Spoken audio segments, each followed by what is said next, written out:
Scene script. Have you ever wondered how to get a passport in the US? It's an essential component of any travel enthusiast's toolkit, and understanding the process can save you time, money, and stress. Whether it's your first passport or you're renewing an old one, there are steps to follow, documents to gather, and a waiting game to play. But fret not, by the end of this video, you'll be well equipped with the knowledge on how to secure your passport.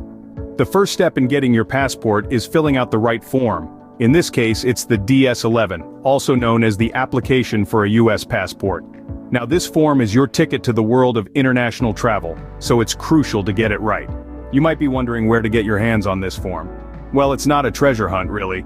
You can easily find it online on the official website of the US Department of State. Just head to the Passport Forms section and download the DS-11 form. If you're more of an old-school paper and pen person, you can also pick it up from a local post office or a passport acceptance facility. Now, onto the filling part. The DS-11 form might seem daunting at first sight, but don't worry, it's just about being attentive to details. The form asks for basic information like your name, date of birth, address, and some other personal details. Remember, honesty is the best policy here. False information can lead to delays or even denial of your passport application. One important thing to note is that you should not sign the form until instructed by an acceptance agent. They're the ones who will review your form and documents, so hold off on that signature until you're in their presence. Also, don't forget to provide your social security number.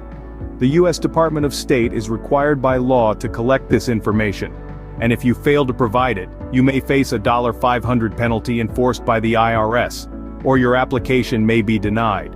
Lastly, ensure you use black ink when filling out the form. It's a small detail, but an important one. Blue ink can sometimes be mistaken for a photocopy, and you don't want any confusion when it comes to your passport application.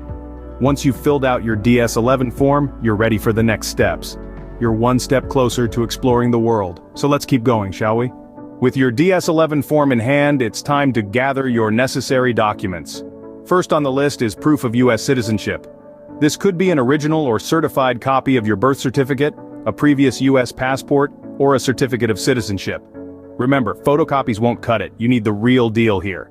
Next, you'll need a valid photo ID. This could be a driver's license, a military ID, or even a current government ID. Just make sure it's current and has your photo and signature. If you're thinking, but I don't have a photo ID, don't panic.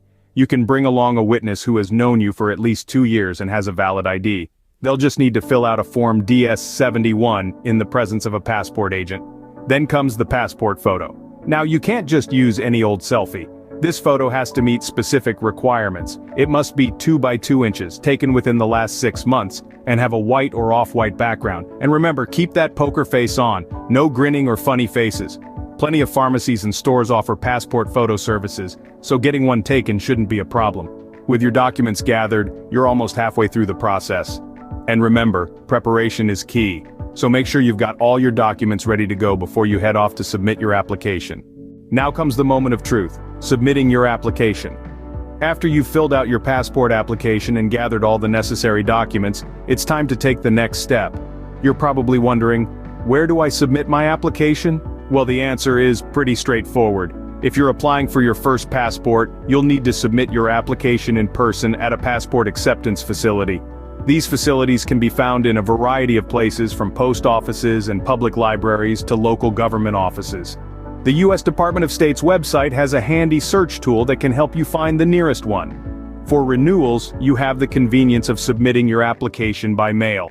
Remember to include your most recent passport, the completed application form, a new passport photo, and the necessary fees. Speaking of fees, let's talk about those. The cost of your application will depend on a few factors, including whether you're applying for a passport book, a passport card, or both. As of today, a standard adult passport book will set you back $110. If you add a passport card, the total comes to $140. For minors under the age of 16, the cost is slightly lower. Now, when it comes to payment, passport acceptance facilities will accept various forms. These include checks, personal, certified, cashiers, or travelers, money orders payable to US Department of State, and sometimes credit and debit cards. Be sure to check with your local facility to confirm what they accept. If you're renewing by mail, remember that you can only pay by check or money order. So, you've filled out your application, gathered your documents, found your local passport acceptance facility, and figured out your payment. It's time to take a deep breath and submit your application. This is it, the moment you've been working towards. Once you've submitted your application, the waiting game begins. The typical waiting period for a passport can be a test of patience. It's like waiting for your favorite band to drop their next album, or for the next season of your favorite show to premiere. On average, it takes about 6 to 8 weeks from the time you submit your application until your passport lands in your mailbox. That's standard processing time. Now, if you're in a hurry, there's good news. The Department of State does offer an expedited service for an additional fee. With this service, you can expect to have your passport in hand in about 2 to 3 weeks. It's a bit like getting a fast pass at a theme park. You pay a little extra, but you skip the long lines. So, whether you're planning a trip in advance or need to travel on short notice, remember to factor in these timelines. Before you know it, your passport will arrive and the world is your oyster. A passport isn't just for travel, it serves other purposes too. This little booklet of wonders is more than just a ticket to your dream vacation. It's also a universally recognized form of identification. So, whether you're opening a bank account, applying for a job, or even getting a driver's license, your passport can step in when other forms of ID might not be readily available.